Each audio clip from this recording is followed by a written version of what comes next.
Hello friends, আজকে একদম তুখার জায়গায় এসেছি, মানে একদম সেই লেভেলের। মানে আমাদের এইখানে যে ব্রিজটা আছে সেটা কখনো ওপেন থাকে না।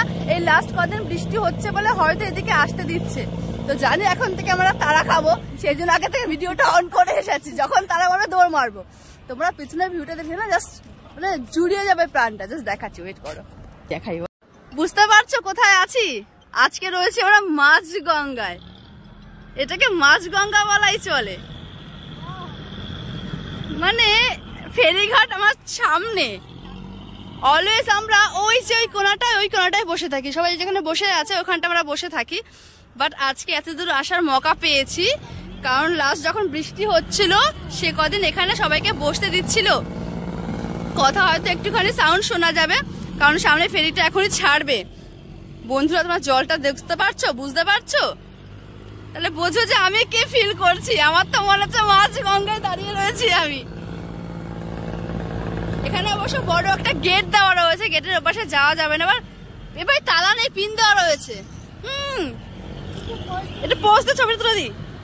ও হো, জিও জান, জিও ছবি তোলা হয়ে গেছে। হ্যালো ফ্রেন্ডস, চলো ওই জায়গাটা যাই। ওই জায়গাটা কেমন লাগলো?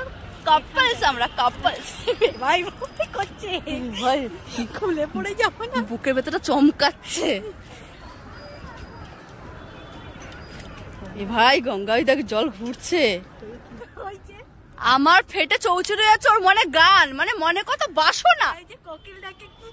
এ ভাই, এ ভাই কর ওর মনে এত মানে জোয়ার উঠেছে যে এখানে দাঁড়িয়ে কোকিল গান গাবে। যা বলছিলাম, যদি আমার এখানে মা আসতো, আমার মা এখানে এসে ভীষণ হ্যাপি হতো, ভীষণ। আমার মা কখনো এরকম জায়গা কখনো পজিশনে আসেনি। হ্যাঁ, ফেরি করে গঙ্গা তো পার হয়েছে প্রচুর, বাট এরকম পজিশনে যদি মা আসতে পারতো ভীষণ হ্যাপি হতো। মা হয়তো ওই যে বর্ডারটা পার করে এখানে ঢুকতে হয় সেটা হয়তো পার করে ঢুকতে পারবে না বলে কখনো আসেনি। আর আগে এখানে আসতে পারমিশন দেয়নি, বল? আগে এখানে পারমিশন, জল তো ঘুরবে, গঙ্গার জল। তোর কি মনে হচ্ছে এখন মাঝগঙ্গায় রয়েছি? ব্যাপারটাকে বোঝ।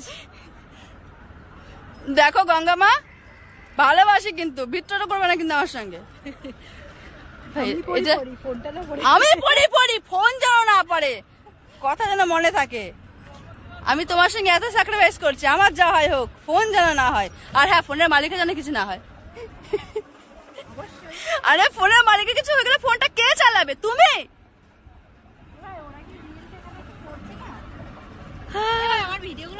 এই একজন মানে বিখ্যাত মানুষ, যাকে আমি কি বলবো, মানুষ বলবো না কাক বলবো।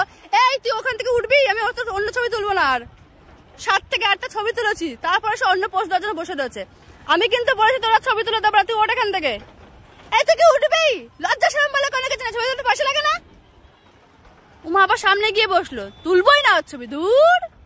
তার কত ছবি আমি তুলে দিলাম, গঙ্গার পাড়ে গিয়ে এত ছবি তুমি নিজেরও তুলিনি। দুঃখ আমার একটাই, যাওয়ার সময় একটু থ্যাংক ইউ বলেও গেল না। কি আর করা যাবে, কিন্তু যাই বলো তাই বলো, আনন্দ কিন্তু আজকে সেই হলো।